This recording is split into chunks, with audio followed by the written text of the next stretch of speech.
Hello बच्चों, स्वागत है आप सभी का मेरे अपने YouTube channel NCERT school coaching classes पे। आज का जो वीडियो होने वाला है कक्षा 12वीं के गणित सब्जेक्ट के अध्याय 1 के उदाहरण नंबर 11 के ऊपर होने वाला है। तो ये जो उदाहरण नंबर 11 है, इनको देखते हैं ये किस तरीके से हल होने वाला है। तो उदाहरण नंबर 11, माना समुच्चय ए में धन पूर्णांकों के क्रमिक युग्मों का एक संबंध R x Y R you v यदि और केवल यदि एक्स वी बराबर वाई यू द्वारा परिभाषित है, सिद्ध कीजिए कि आर एक तुल्यता संबंध है। तो यहाँ पे बताना क्या है, तुल्यता संबंध बताना है। तो एक चीज पे अच्छे से ध्यान देना, ठीक है। किस चीज पे अच्छे से ध्यान देना है, चलो मैं यहाँ पे लिख देता हूँ। हल दिया है ना। संबंध जैसे ये आर है, ठीक है, आर है। तो ये जो संबंध आर है ये एक्स वाई, ठीक है, संबंध आर है जिसमें ये एक्स वाई आर फिर यू वी दिया हुआ है, ठीक है। इस पे ध्यान देना है आप लोग। यू वी दिया है यदि और केवल यदि एक्स वी बराबर वाई यू द्वारा परिभाषित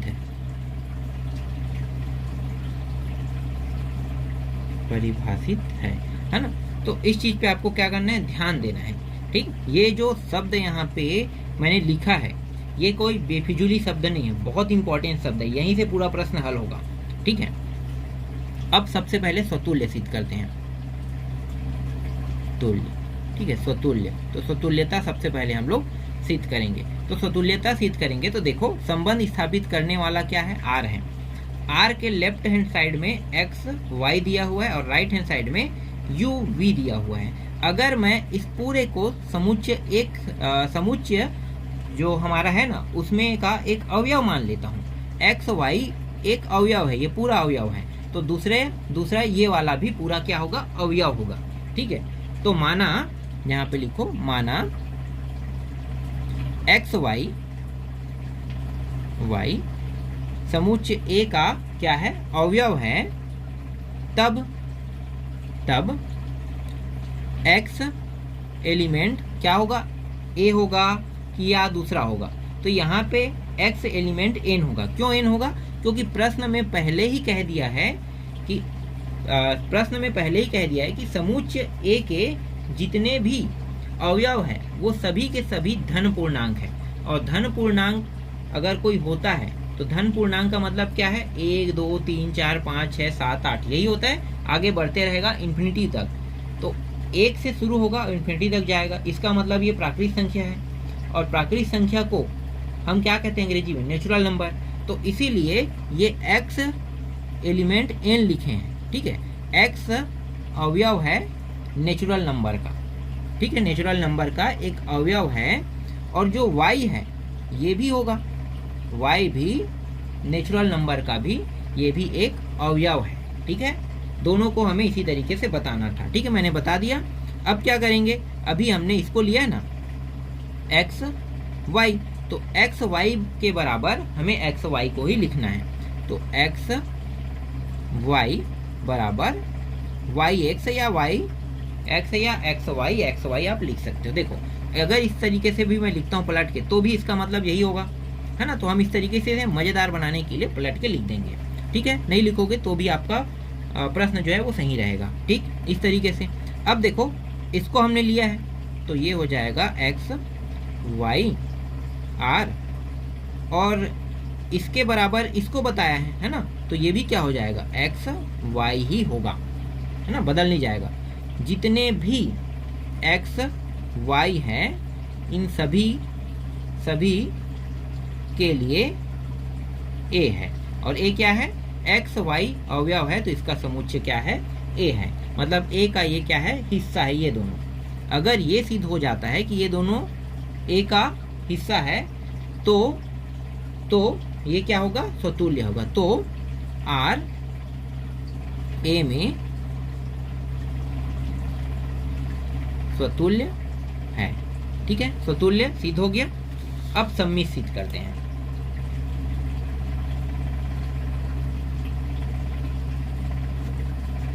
अब सम्मित सिद्ध करते हैं। तो देखो, सम्मित सिद्ध करने के लिए हमें दो अवयवों की आवश्यकता होगी, है ना।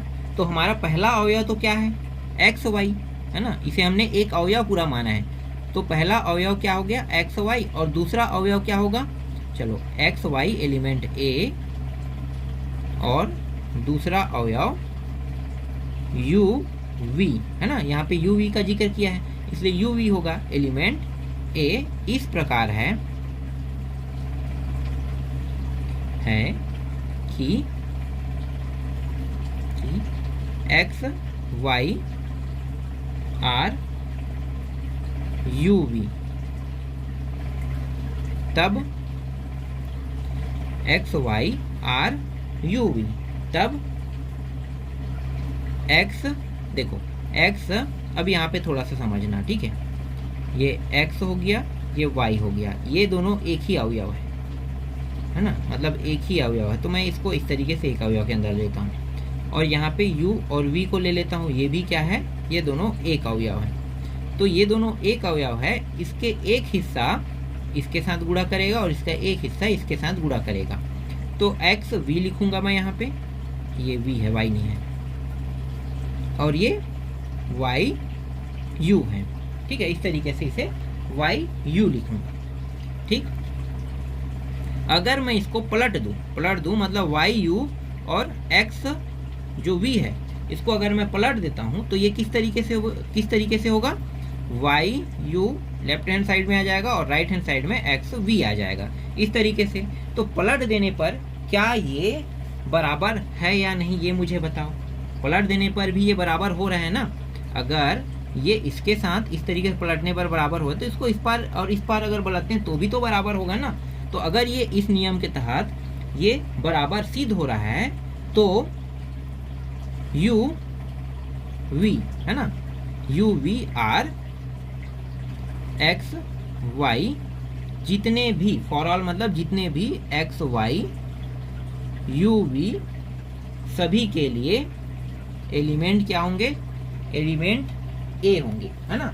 मतलब समुच्चय a का ये दोनों भी हिस्सा है। समझ में आ गया, समुच्चय a का दोनों हिस्सा है, ये सिद्ध हो रहा है। इसलिए R A में सम्मित है। क्लियर, सम्मित ये भी सिद्ध हो गया। अब अंतिम देख लेते हैं, क्या सिद्ध करना है, संक्रामकता, है ना। संक्रामक सिद्ध करना है, संक्रामकता सिद्ध करते हैं। तो संक्रामकता सिद्ध करने के लिए हमें तीन अवयव देखना है। तो एक अवयव तो एक्स वाई हो गया, दूसरा अवयव यू वी हो गया, तीसरा अवयव यहाँ पे मान लेते हैं ए बी को, ठीक है। तीसरा अवयव हमारा ए बी है। इस प्रकार है कि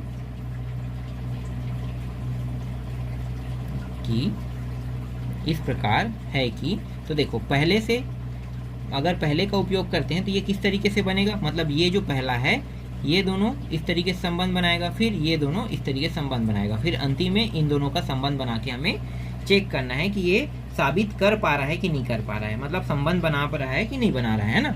तो पहले हम इन दोनों का संबंध बनाते हैं। तो ये हो जाएगा x Y R you v, ठीक है। इस तरीके से अगर मैं इसको और आगे हल करता हूँ तो इसको कैसे लिख सकते हैं, एक्स वी बराबर वाई यू, ऐसे लिख सकते हैं, बिल्कुल। मतलब ये क्या कर रहा है, संबंध बना रहा है। इसको मैं समीकरण एक नाम दे देता हूँ। अब दूसरा को देखो, इन दोनों को संबंध बनाओ, तो ये हो जाएगा यू वी आर और फिर ये ए बी हो जाएगा। तो ये हो जाएगा यू बी, देखो यू इसका आगे और इसका पीछे, इसका पीछे तो इसका आगे, ये v और a, ये रहा दूसरा समीकरण। अब क्या करेंगे, ये जो समीकरण 1 है और 2 है इन दोनों को देखेंगे, है ना। तो समीकरण 1 और 2 से, तो समीकरण यहाँ पे लिखो, समीकरण 1 और 2 से तो ये रहा x और v, ठीक है, x v रहेगा ये, और दूसरा y x v, और यहाँ पे क्या था u b है ना, ये y u है, ठीक है। तो ये y, और यहाँ पे थोड़ा सा गलत हो गया क्या, ठीक है, गलती तो कहीं नहीं है। चलो आगे देखो, तो ये तिर्यक गुणा होगा जैसे पहले होता था ना, ऐसे ही करना है हमें। तो एक्स वी और ये हो जाएगा वी ए।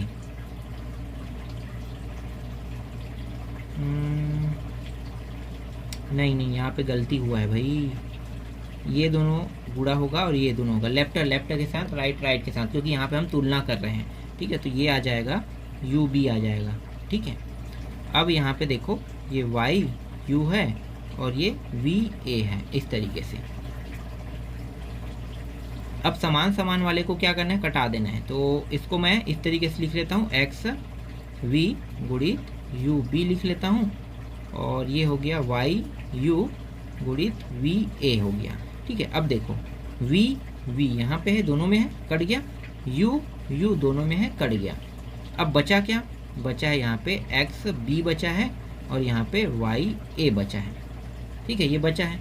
अब इसको और कैसे लिखेंगे, इसको हम लिख सकते हैं, देखो एक्स बी, तो एक्स बी लिखो यहाँ पे, देखो एक्स बी है ना, तो ये एक्स बी है, तो ये मतलब एक्स और वाई वाला है, ठीक है। तो एक्स वाई इस तरीके से लिखो, फिर आर और ए और बी बचा है ना, तो ए और बी को लिखो इस तरीके से। तो देखो ए बी भी आ गया यहाँ पे, है ना।